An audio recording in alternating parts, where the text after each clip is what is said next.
Hi అండి, అందరికీ నమస్కారం. Welcome to my channel. ఈ వీడియోలో ప్రభుత్వ ఉద్యోగులకు బేసిక్ పేలో డిఏల విలీనం పూర్తి సమాచారాన్ని వీడియోలో తెలుసుకుందాం. వీడియోని ఎక్కడే కానీ స్కిప్ చేయకుండా ఎండ్ వరకు చూసేటప్పుడే ఇన్ఫర్మేషన్ పూర్తిగా అర్థమవుతుంది. వీడియో చూస్తున్న ప్రతి ఒక్కరు వీడియోకి లైక్ చేయండి ఫ్రెండ్స్. ఈ వీడియోని తోటి ఉద్యోగ పెన్షన్ మిత్రులతో అయితే షేర్ చేయండి. కొత్తగా మన ఛానల్ చూస్తున్నవారు ఇంకా ఎవరైనా సబ్స్క్రైబ్ చేసుకున్నట్లయితే వెంటనే మన ఛానల్ని సబ్స్క్రైబ్ చేసుకోండి. దీని ద్వారా నేను చేసే ప్రతి ఒక్క వీడియో మీ వరకు రీచ్ అవుతుంది. ఇంకా ఆలస్యం చేయకుండా వివరాల్లోకి అయితే వెళ్ళిపోదాము ఫ్రెండ్స్. ఇక విషయానికి వచ్చినట్లయితే దేశవ్యాప్తంగా కోట్లాది మంది కేంద్ర ప్రభుత్వ ఉద్యోగులు మరియు పెన్షనర్లు ఎంతో ఆసక్తిగా ఎదురుచూస్తున్న కీలక పరిణామం చోటు చేసుకుంది. ఉద్యోగుల కరువు భత్యంను వారి డిఏను వారి ప్రాథమిక వేతనం అంటే బేసిక్ పేలో విలీనం చేసే ప్రతిపాదనకు కేంద్ర ప్రభుత్వం సూత్రప్రాయంగా అంగీకారం తెలిపినట్లు విశ్వసనీయ వర్గాల సమాచారము. ఈ నిర్ణయం దాదాపు 50 లక్షల మంది ఉద్యోగులు మరియు 65 లక్షల మంది పెన్షనర్లపై ప్రత్యక్ష ప్రభావం చూపనుంది. అయితే ఉద్యోగ సంఘాలు బలంగా ఆశించిన ఫిట్మెంట్ ఫ్యాక్టర్ పెంపునకు మాత్రం ప్రభుత్వం సుముఖత చూపలేదు. డిఏ విలీనం ప్రాధాన్యత మరియు ప్రభావము. ప్రభుత్వ రంగ వేతనాల వ్యవస్థలో కరువు భత్యాన్ని మూల వేతనంలో విలీనం చేయడం ఒక ముఖ్యమైన ప్రక్రియ. ద్రవ్యోల్బణం కారణంగా పెరిగిన జీవన వ్యయాన్ని భర్తీ చేయడానికి ఇచ్చే డిఏ నిర్ణీత స్థాయికి అనగా సాధారణంగా 50% దాటినప్పుడు దానిని బేసిక్ పేలో కలపడం ఆనవాయితీ. సో దీనివల్ల ప్రయోజనాలు ఏంటంటే వేతన స్కేళ్ల క్రమబద్ధీకరణ. బేసిక్ పే పెరగడం వల్ల వేతన స్కేళ్లు మరింత హేతుబద్ధంగా మారతాయి. అలవెన్స్ల పెంపు. హెచ్ఆర్ఏ వంటి అనేక అలవెన్స్లు బేసిక్ పేపై ఆధారపడి ఉంటాయి కాబట్టి డిఏ విలీనం వల్ల అవి కూడా పెరుగుతాయి.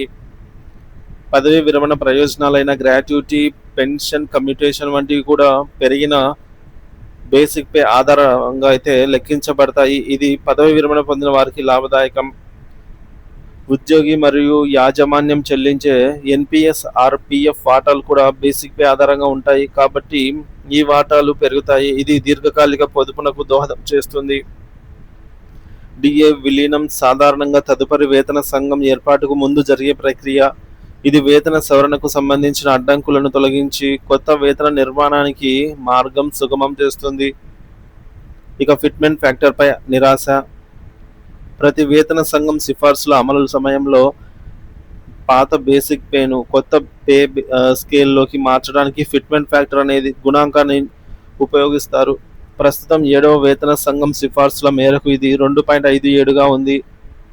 ఈసారి డిఏ విలీనంతో పాటు ఫిట్మెంట్ ఫ్యాక్టర్ని కూడా కనీసం 3% లేదా 3 నుంచి 3.68% పెంచాలని ఉద్యోగ సంఘాలు బలంగా డిమాండ్ చేశాయి. ఫిట్మెంట్ ఫ్యాక్టర్ పెరిగితే ఉద్యోగుల మూల వేతనం గణనీయంగా పెరుగుతుంది. అయితే ప్రస్తుత ఆర్థిక పరిస్థితులు, ప్రభుత్వ ఖజానాపై పడే భారం వంటి అంశాలను పరిగణలోకి తీసుకున్న కేంద్ర ప్రభుత్వం ఫిట్మెంట్ ఫ్యాక్టర్ను యథాతథంగా 2.57% కొనసాగించాలని నిర్ణయించినట్టు తెలుస్తోంది. డిఏ విలీనం నిర్ణయం హర్షణీయమే అయినప్పటికీ ఫిట్మెంట్ ఫ్యాక్టర్ పెంచకపోవడం పట్ల ఉద్యోగ వర్గాల్లో తీవ్ర నిరాశ, అసంతృప్తి వ్యక్తమవుతున్నాయి. జీతాల్లో ఆశించిన స్థాయిలో పెరుగుదల ఉండకపోవచ్చని వారు భావిస్తూ ఉన్నారు. లబ్ధిదారులు. డిఏ విలీనం నిర్ణయం వల్ల లబ్ధి పొందేవారు కేంద్ర ప్రభుత్వ ఉద్యోగులు అన్ని విభాగాల వారు, కేంద్ర ప్రభుత్వ పెన్షనర్లు, కుటుంబ పెన్షనర్లు, రక్షణ సిబ్బంది, సైన్యం, నావికాదళం, వాయుసేన, కేంద్ర ప్రభుత్వ వేతన నిర్మాణాన్ని అనుసరించే స్వయం ప్రతిపత్తి గల సంస్థలు. సో గతంలో 66వ వేతన సంఘం సిఫార్సులకు ముందు కూడా డిఈ 50% దాటినప్పుడు దానిని మూల వేతనంలో విలీనం చేయడం జరిగింది. ఇది ఒక నిర్దిష్ట కాల వ్యవధిలో వేతనాలను సవరించడానికి అనుసరించే పద్ధతి. డిఏ విలీనానికి ప్రభుత్వం ఆమోద ముద్ర వేయడం ఉద్యోగులకు కొంత ఊరటనిచ్చే అంశం. దీనివల్ల పలు అలవెన్స్లు, రిటైర్మెంట్ ప్రయోజనాలు పెరుగుతాయి. అయితే ఫిట్మెంట్ ఫ్యాక్టర్ను పెంచకపోవడం ఉద్యోగుల ఆశలపై నీళ్లు జల్లింది. ఈ నిర్ణయం వేతన నిర్మాణంలో ఒక మూల మార్పు అయినప్పటికీ ఉద్యోగుల పూర్తి అసంతృప్తిని పొందలేకపోయింది. దీనికి సంబంధించి పూర్తి స్థాయి అధికారిక ఉత్తర్వుల విధి విధానాలు త్వరలో వెలువడే అవకాశం ఉంది. ఉద్యోగ పెన్షనర్ల తదుపరి స్పష్టత కోసం సంబంధిత మంత్రిత్వ శాఖల నుంచి ప్రకటన కోసం అయితే వేచి చూడాల్సి ఉంటుంది. ముఖ్య అంశాలు. ప్రస్తుతం ఫిట్మెంట్ ఫ్యాక్టర్ 2.57%గా ఉంది. ఉద్యోగ పెన్షన్లు డిమాండ్ చేస్తున్నటువంటి ఫిట్మెంట్ ఫ్యాక్టర్ వచ్చేసి 3 నుంచి 3.68% వరకు అయితే ఎక్స్పెక్ట్ చేస్తున్నారు. ప్రభావితమయ్యే ఉద్యోగులు సుమారుగా 50 లక్షల మంది, ప్రభావితమయ్యే పెన్షనర్లు 65 లక్షల మంది దాకా అయితే సుమారుగా దీనివల్ల లబ్ధి బెనిఫిట్ పొందుతారు. డిఏ విలీనం చివరిసారిగా 6వ వేతన సంఘానికి ముందైతే జరిగింది. మళ్ళీ ఇప్పుడైతే జరగబోతోందనమాట.